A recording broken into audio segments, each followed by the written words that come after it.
तो आज हम एग्रीकल्चरल प्रैक्टिसेस का थर्ड स्टेप पढ़ेंगे और थर्ड स्टेप है एडिंग मैन्योर एंड फर्टिलाइजर्स। तो इससे पहले हमने दो स्टेप पढ़ लिए थे। तो फर्स्ट स्टेप था प्रिपरेशन ऑफ सॉइल और दूसरा था सोइंग। तो इसमें हमने क्या किया था, सबसे पहला काम होता है हमारा मिट्टी को तैयार करना, और दूसरा स्टेप होता है उस तैयार की हुई मिट्टी के अंदर हमने बीज लगाना है। ठीक है। और ये थर्ड स्टेप है एडिंग मैन्योर एंड फर्टिलाइजर्स। इसका मतलब जब बीज हम लगा देते हैं तो उसके बाद काम होता है हमारा खाद देना। ठीक है। अब मैन्योर को भी हम खाद बोल सकते हैं और फर्टिलाइजर्स को भी खाद बोल सकते हैं। ठीक है। पर दोनों में डिफरेंस क्या है फिर? जो मैन्योर है वो ऑर्गेनिक मैटर से बना होता है और जो फर्टिलाइजर्स है ये केमिकल से मिलकर बना होता है, इसीलिए हम मैन्योर को खाद बोलते हैं और फर्टिलाइजर को बोला जाता है उर्वरक। ठीक है। अब ये होता क्या है? तो मैन्योर और फर्टिलाइजर्स ऐसे सब्सटेंसेस होते हैं जिनको न्यूट्रिएंट्स के तौर पर मिट्टी के अंदर मिलाया जाता है, जिसकी वजह से जो हमारे प्लांट्स होते हैं वो अच्छे से ग्रो करते हैं। ठीक है। एक बार फिर से समझ लो कि जो मैन्योर और फर्टिलाइजर्स होते हैं ऐसे सब्सटेंसेस होते हैं जो कि न्यूट्रिएंट्स के तौर पर मिट्टी के अंदर मिक्स किए जाते हैं ताकि हमारी जो फसल है वो अच्छे से ग्रो करे। उसके बाद एक क्वेश्चन आता है। ठीक है। वो जो एक क्वेश्चन पूछता है कि कई जगह पे, ठीक है, कई खेतों में जो फसल होती है बहुत अच्छी होती है, पर कई जगह पे जो फसल होती है बहुत वीक होती है। तो फसल में जितने भी प्लांट्स होते हैं वो काफ़ी कमज़ोर होते हैं कई जगह पे, और कई जगह पे बहुत अच्छे होते हैं। तो उसका ये क्वेश्चन है कि ऐसा होता क्यों है कि कई जगह पे फसल बहुत अच्छी हो जाती है और कई जगह पे जो फसल होती है वो बहुत वीक सी रहती है। तो इसका आंसर है कि जो मिट्टी होती है वो क्या करती है प्लांट्स को, ठीक है, कुछ न्यूट्रिएंट्स और मिनरल्स प्रोवाइड करवाती है। ठीक है। और ये जो न्यूट्रिएंट्स होते हैं इनकी वजह से जो प्लांट होता है वो ग्रो कर पाता है। मतलब अगर प्लांट को अच्छी तरह से ग्रो करना है तो प्लांट्स को अच्छे न्यूट्रिएंट्स मिलने चाहिए। ठीक है। तो क्या होता है कि कई जगह पे जो किसान होते हैं वो खेतों में लगातार फसल को ग्रो करवाते रहते हैं। इसका मतलब इसको एग्जांपल के साथ समझते हैं। मान लो हमने क्या किया, गेहूं की फसल लगाई, उसको ग्रो करवाया और काट दिया। जैसे ही काटेंगे तो हम ऐसा, हम जो खेत होगा उसको खाली नहीं छोड़ेंगे या फिर कुछ और फसल नहीं हम लगाएंगे। ठीक है। हम क्या करेंगे, जैसे गेहूं की फसल कटी वापिस से गेहूं की फसल ही लगा देंगे। ठीक है। तो कभी भी जो किसान होते हैं वो खेतों को खाली नहीं छोड़ते हैं। तो आप सोच सकते हैं कि वहाँ पे जो न्यूट्रिएंट्स है उनका क्या होता है। तो लगातार जो कल्टीवेशन रहती है क्रॉप्स की, मतलब लगातार हम खेती करते रहते हैं एक ही फसल की, तो उसकी वजह से क्या होता है कि जो न्यूट्रिएंट्स होते हैं सॉइल में वो बहुत कम हो जाते हैं। ठीक है। अगर हम किसी एक फसल को लगातार किसी खेत में उगाते रहते हैं तो उसकी वजह से क्या होता है कि मिट्टी के अंदर जो न्यूट्रिएंट्स होते हैं वो बहुत कम हो जाते हैं। तो इसीलिए जो फार्मर्स हैं उनको क्या करना पड़ता है, जो फार्मर्स हैं उनको मैन्योर को ऐड करना पड़ता है ताकि जो मिट्टी के अंदर जो न्यूट्रिएंट्स है उसको रिप्लेनिश किया जाए, मतलब वापस लाया जाए। ठीक है। तो लगातार फसल ग्रो करने से जो न्यूट्रिएंट्स थे वो कम हो जाते हैं, तो उनको वापस लाने के लिए जो किसान है वो मैन्योर को ऐड करते हैं ताकि मिट्टी के अंदर जो न्यूट्रिएंट्स थे वो वापस से आ जाए। ठीक है। तो इस प्रोसेस को बोला जाता है मैन्योरिंग। मैन्योरिंग मतलब खाद देना। ठीक है। तो मिट्टी के अंदर जो न्यूट्रिएंट्स खत्म हो गए थे उनको वापस लाना, इस प्रोसेस को बोलते हैं हम मैन्योरिंग। ठीक है। नॉर्मल लैंग्वेज में हम इसको खाद देना भी बोल सकते हैं। ठीक है। फिर नेक्स्ट आता है, अगर इम्प्रॉपर और इनसफिशिएंट मैन्योरिंग हम करें, मतलब कि अगर हम खाद को अच्छी तरह से नहीं देते हैं, बहुत कम खाद देते हैं, तो उसकी वजह से क्या होता है कि जो प्लांट्स होंगे वो वीक होंगे, अच्छी तरह से ग्रो नहीं कर पाएंगे। फिर नेक्स्ट आता है हमारे पास कि मैन्योर क्या होता है, प्लांट्स और जो एनिमल्स के जो वेस्ट होता है, ठीक है, उसको जब डिकम्पोज किया जाता है तो जाके हमारे पास जो सब्सटेंस बनता है उसको हम मैन्योर बोलते हैं। सिंपल सी लैंग्वेज में जो गाय का गोबर होता है उसको कुछ टाइम के लिए हम एक जगह पे रख देते हैं, तो कुछ दिनों के बाद जो वहाँ पे सब्सटेंस हमें दिखाई देता है उसको हम गोबर नहीं बल्कि उसको हम खाद बोलते हैं, जो कि मैन्योर होता है। तो उस मैन्योर को तैयार कौन करता है? ठीक है। तो फार्मर्स क्या करते हैं, जो भी एनिमल और प्लांट का वेस्ट होता है उसको डंप कर देते हैं, मतलब एक खाली जगह पे उसको रख देते हैं। तो उसके बाद जो डिकम्पोजिशन है वो की जाती है माइक्रो ऑर्गेनिजम्स के थ्रू। कुछ माइक्रो ऑर्गेनिजम्स होते हैं वो उस जो एनिमल और प्लांट का वेस्ट होता है उनको डिकम्पोज करते हैं, मतलब उसको सड़ाना शुरू करते हैं। उसकी वजह से जो डिकम्पोज्ड मैटर होता है, ठीक है, जो वहाँ पे सब्सटेंस रहता है, उसको बोला जाता है ऑर्गेनिक मैन्योर। फिर नेक्स्ट एक एक्टिविटी आती है। इस एक्टिविटी में आपको क्या करना है, आपने 3 गिलास लेने हैं, ठीक है, और तीनों ग्लासेस के अंदर कुछ मिट्टी डाल देनी है। और मिट्टी डालने के बाद तीनों ग्लासेस में एक एक आपने क्या करना है, ग्राम का जो सीड है, मतलब जो चने का बीज है, उसको एक एक करके तीनों ग्लासेस में डाल देना है। और उसके बाद आपने क्या करना है, ग्लास ए में आपने डालनी है मैन्योर, जो ऑर्गेनिक सब्सटेंस था, और दूसरे में आपने डालना था यूरिया, और तीसरे में हमने कुछ नहीं डालना है, ना ऑर्गेनिक मैन्योर और ना ही हम इसमें यूरिया या कुछ फर्टिलाइज़र को ऐड करेंगे। और इसको उसके बाद कुछ पानी इसमें डालेंगे, और 7 से 10 दिन तक हम इसमें ऐसे ही छोड़ देंगे। 7 से 10 दिन तक इसको ऐसे ही छोड़ देंगे। और जैसे ही हम 7 से 10 दिन के बाद इसमें देखेंगे, तो हम ऑब्ज़र्व करेंगे कि जो ग्लास बी है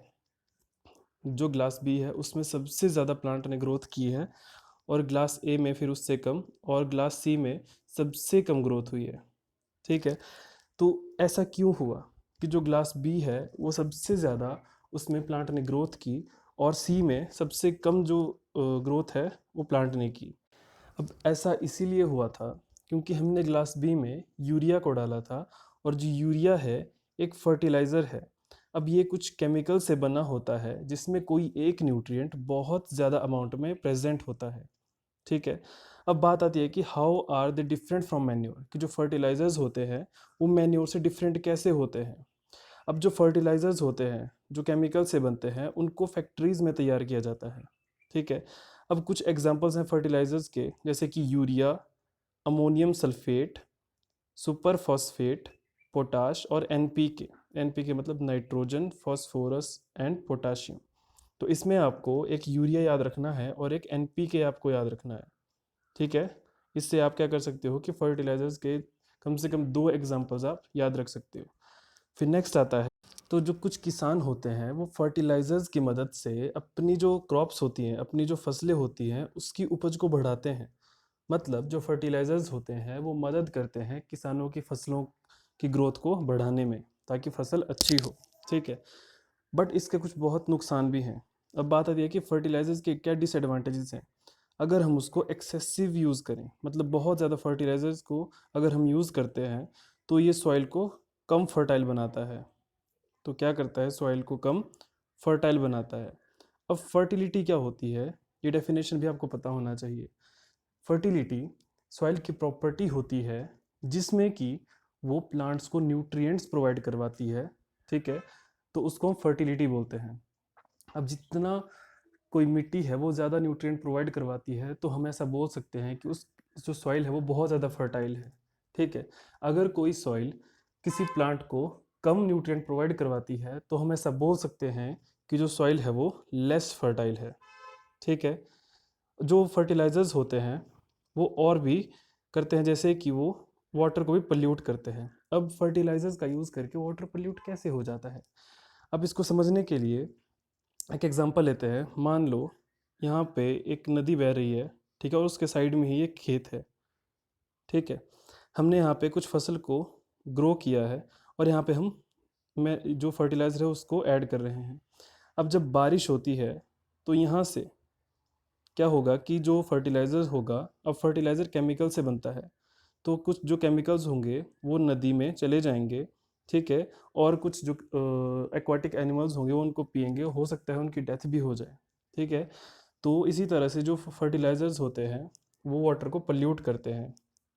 ठीक है, तो इसीलिए अगर हम सॉइल की फर्टिलिटी को मेंटेन करना चाहते हैं, ठीक है, अगर हम सॉइल की फर्टिलिटी को मेंटेन करना चाहते हैं, तो इसके 2 तरीके हैं। फर्स्ट जो तरीका है वो ये है कि हम ऑर्गेनिक मैन्योर को ऐड कर सकते हैं। जो प्लांट और एनिमल्स के जो वेस्ट थे उसको डिकम्पोज करके जो सब्सटेंस बनता है, या तो उसको ऐड कर सकते हैं, या तो जो फील्ड होता है, जो खेत होता है, उसको अनकल्टिवेटेड छोड़ देना, मतलब उसके ऊपर कोई फसल ना उगाना कुछ टाइम के लिए। ठीक है, उस तरीके से भी हम सॉइल के अंदर उसकी फर्टिलिटी को बढ़ा सकते हैं। जो मैन्योर होता है, ठीक है, जो मैन्योर होता है वो सॉइल के टेक्सचर को भी इम्प्रूव करता है, और साथ ही साथ जो वाटर रिटेनिंग कैपेसिटी है उसको भी बढ़ाता है। मतलब अगर हम मैन्योर को ऐड करते हैं तो उससे जो मिट्टी का गठन है वो भी अच्छे से हो पाता है, और पानी को होल्ड करने की जो उसकी कैपेसिटी होती है उसको भी बढ़ा देता है।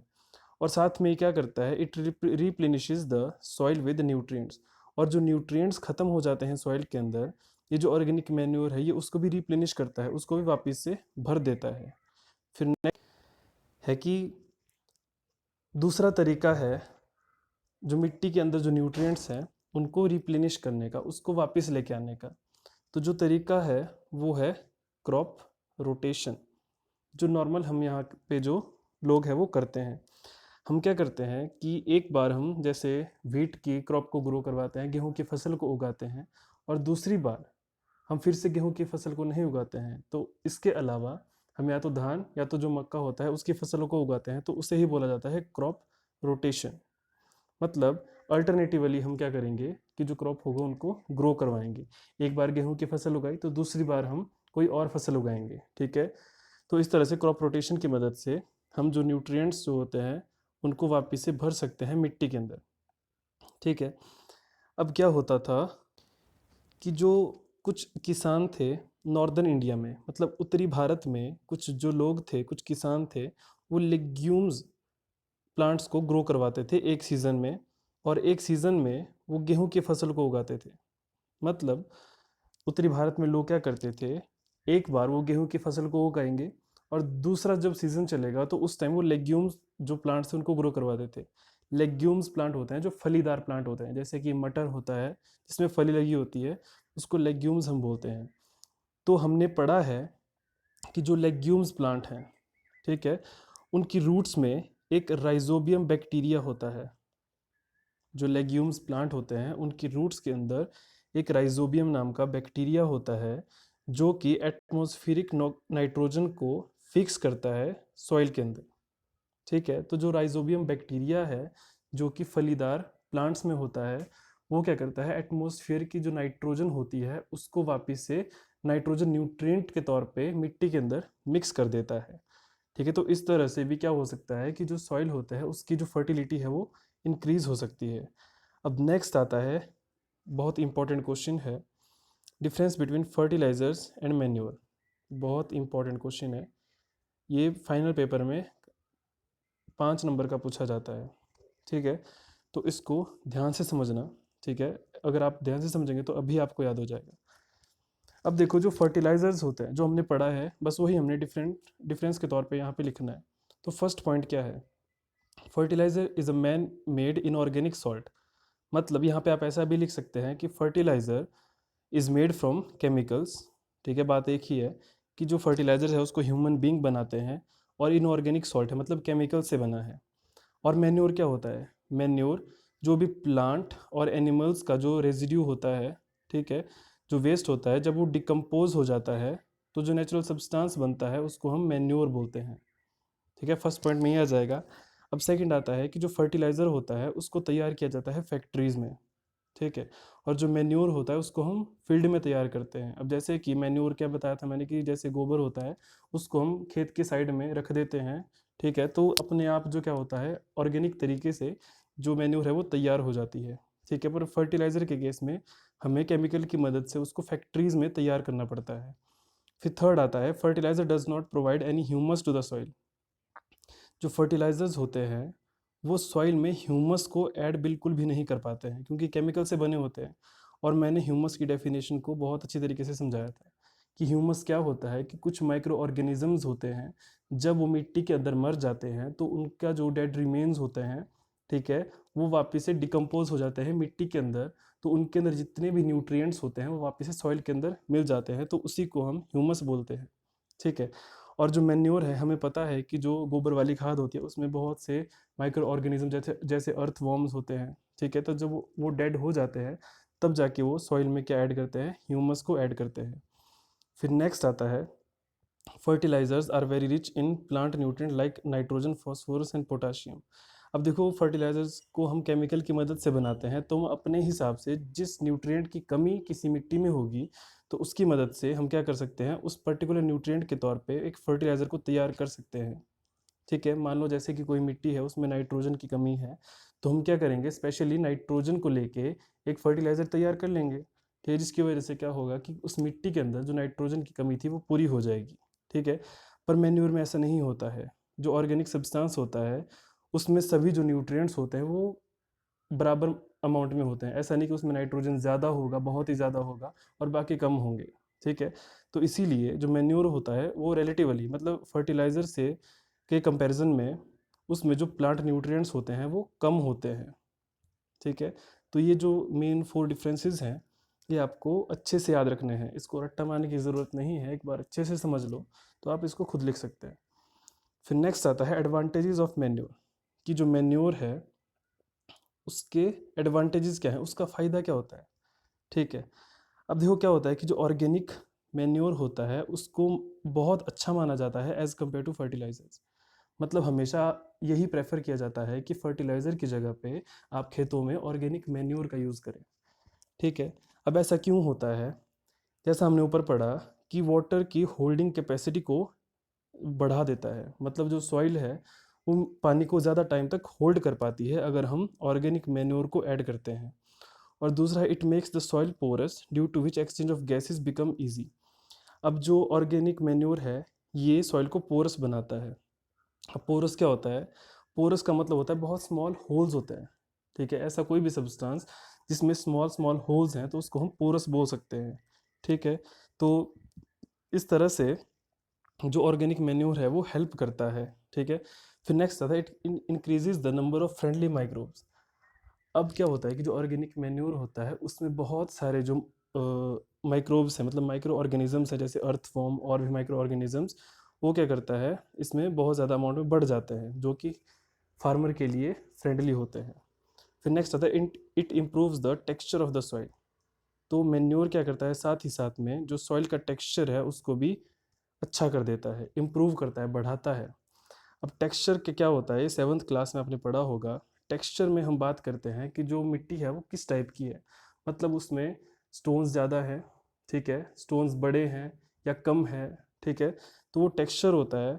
तो जो भी प्लांट को ग्रोथ करने के लिए टेक्सचर चाहिए होता है, जो ऑर्गेनिक मैन्योर है वो क्या करता है उसको इम्प्रूव करता है ताकि जो प्लांट है वो उस मिट्टी में अच्छे तरीके से ग्रो करें। आई होप आपको ये लेक्चर समझ आया होगा। अगर आपको लग रहा है कि कुछ इम्प्रूवमेंट की ज़रूरत है, ठीक है, तो कमेंट बॉक्स में ज़रूर लिखें। और अगर आपको वीडियो पसंद आती है तो एक लाइक ज़रूर करें और चैनल को भी सब्सक्राइब ज़रूर करें। Thank you.